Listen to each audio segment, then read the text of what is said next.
Hello and welcome to the video. Say hi to Boris and Bobby. We're going to watch this analysis and make sure that I don't make many mistakes. So this is the last game I will be looking at from this Charlotte tournament, where Hans Niemann got his final Grandmaster norm. And this is, this is a very important game, and the game that secured the Grandmaster norm. This is the 8th round. And for those that have played in round robins, you know that you kind of, round robins where you try to get norms, you try to kind of pick where you want to get the wins, and you try to plan the tournament. You know, I want to get a win there, play for a win there, okay, draw is fine there, etc. So in the last round he played a GM and has probably circled that one as a draw. So he's playing for a win here, and just like in the game against Ostrowski, he has the black pieces. Incidentally, the video with the Ostrowski game is not up now. It's still being processed. I had to cut out some stuff from it, but it should be up soon. So this one will probably be up before it. But he's playing the same line, you know, D3, H6. But he does deviate. Against Ostrowski he played with G6. Here he plays even more aggressively with G5. And, as you know from the previous videos, the argument is that, there's a low centi-pawn loss for a certain number of moves. And for this game, it's near the end of the game. And it begs the question, why not the middle game? So it's a lot of cherry picking, like I mentioned before. But we're going to look at the whole game. So this is a risky variation for black. So computer gives white like slightly over half a pawn in advantage, but Niemann plays very aggressively here with G4. As you can see, knight H4 is considered the best move, but not many people have ventured to play knight H4. It's a pawn sacrifice by white. So Mishra plays knight E1, H5, continuing the aggression, F4, trying to blunt the attack and getting his own chances on the F file. Bishop H6, hitting the rook retreats. And black needs to get more activity and he needs to get castled. So the next few moves are fairly normal. Okay, H4 is preferred at the moment. Queen E7 is also up there. Knight B3, Knight E5. Why not? We're attacking the bishop. Mishra goes for the trade, takes on H6, and Knight D2. So according to the computer here, white loses a little bit of its advantage. Should have played Knight D4. But Knight D2 is a human move. You want to be able to take back with a piece on C4. Now Niemann could have played G3. So if he had an accomplish, Dr. Evil, Niemann, you should push the pawn to G3. Okay. He would probably have done that. As you can see, it's closing in on 0.7, 0.94 now for black. So it gives black a good position, but he plays bishop D7.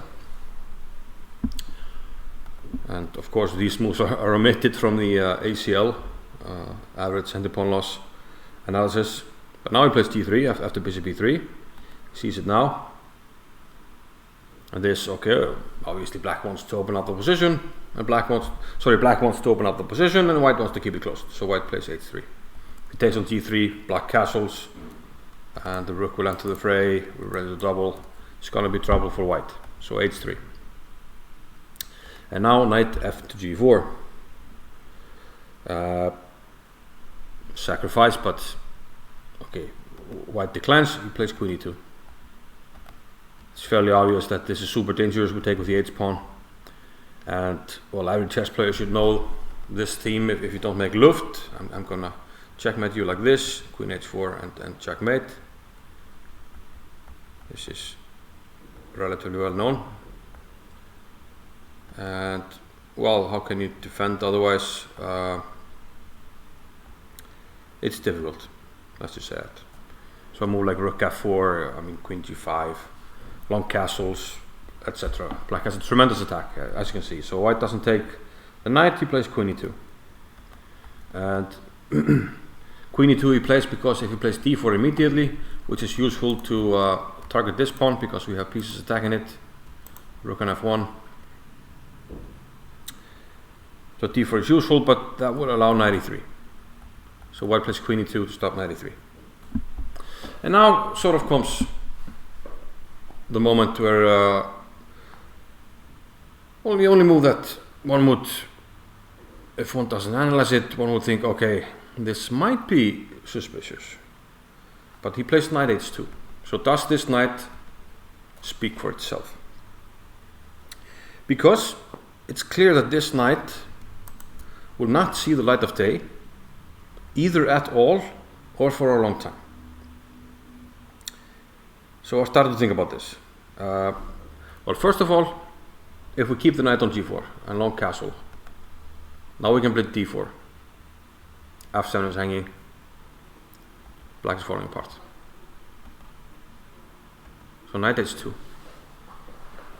This knight looks, like I said, looks like it might not get back into the game. But then you start thinking about it. Okay, we are attacking the rook.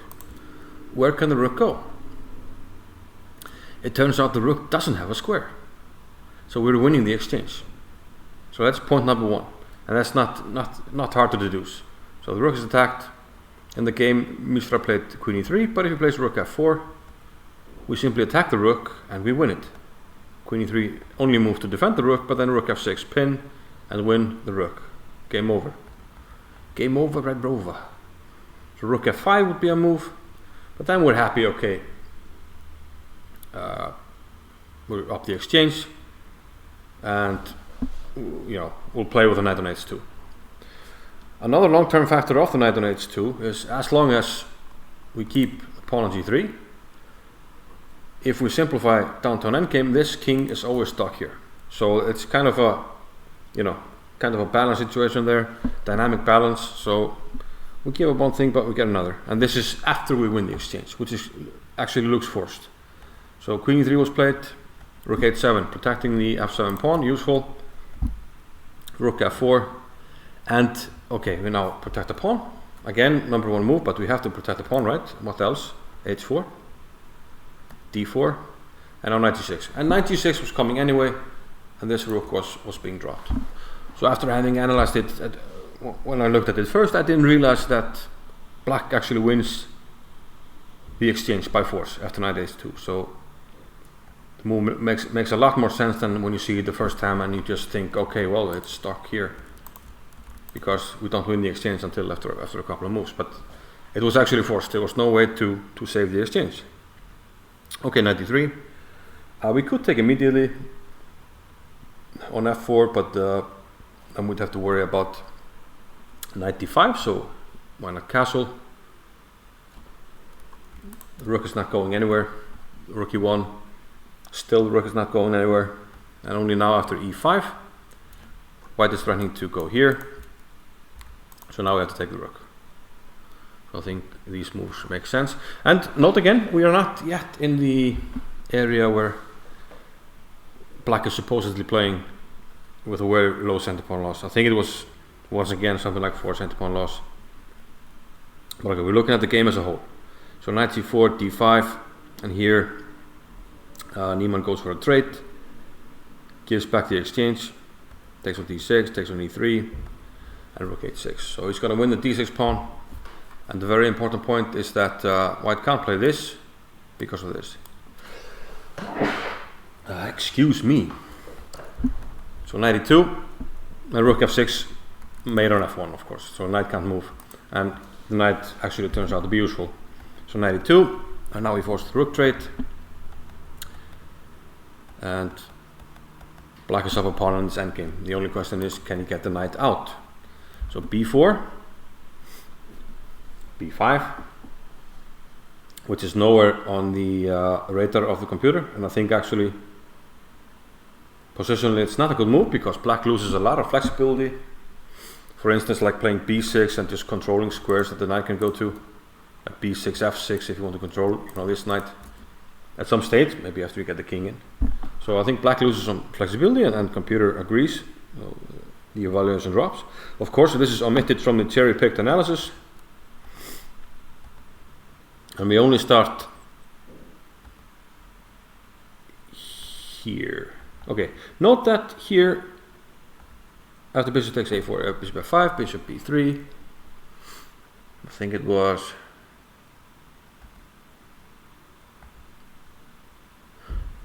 Okay, I can't find the exact moment, but black could have gone bishop c8 earlier, but it does so now. Okay, bishop c8, and this is where the analysis starts, where he starts to cherry pick the average center-pawn loss.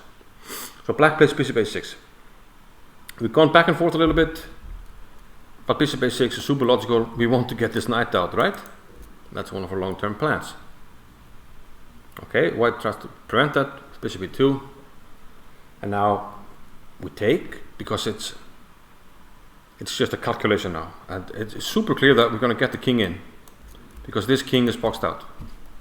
So now black just had to calculate, is he in time with everything? And I think the calculation is relatively simple. The king gets in, white tries to get counterplay. So these moves, I mean, what else should black play than king e6, king f5 and king e4?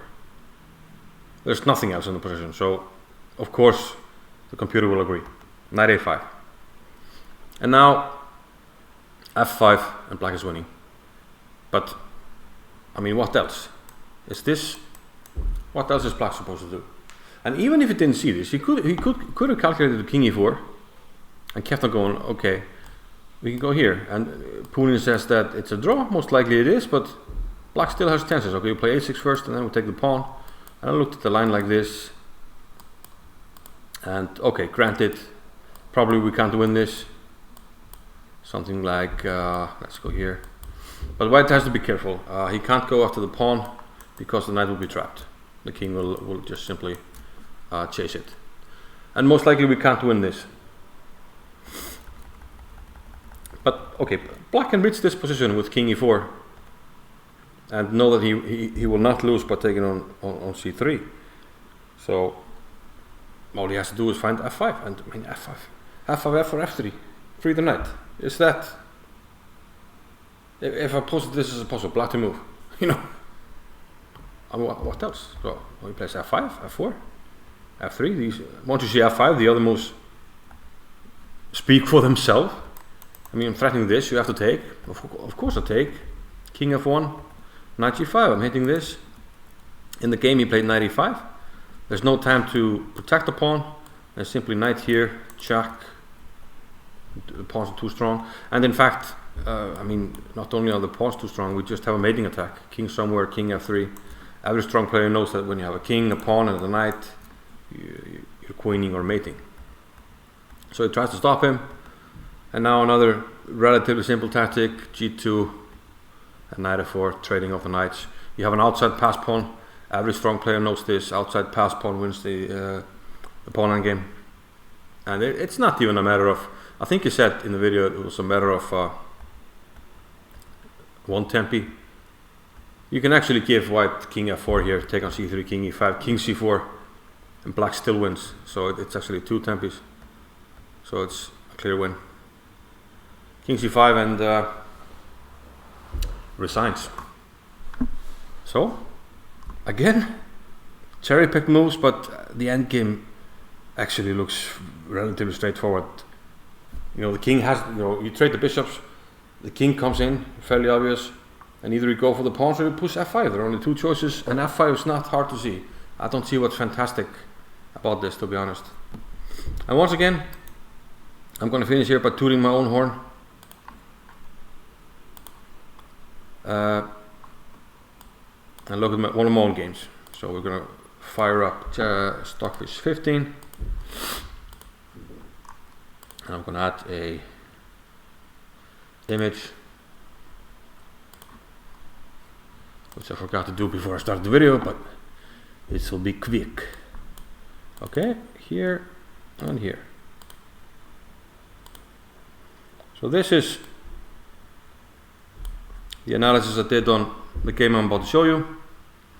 And from this position I got 100%. I played every move like a computer. This is one of my best games. It's clear I wasn't cheating. I know it wasn't cheating. I never left the playing room. My whole team, it was a team competition. My team can contest to that. My opponent can contest to that.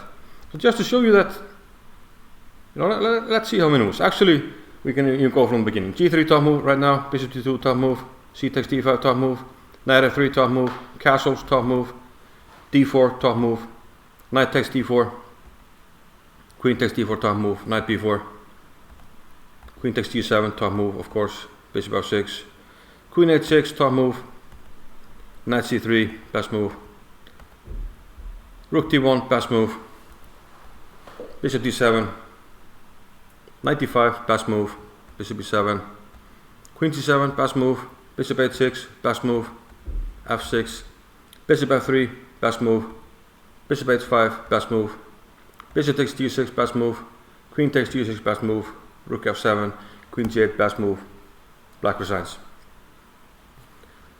How many moves was that? This is move 21. Well, basically the whole game.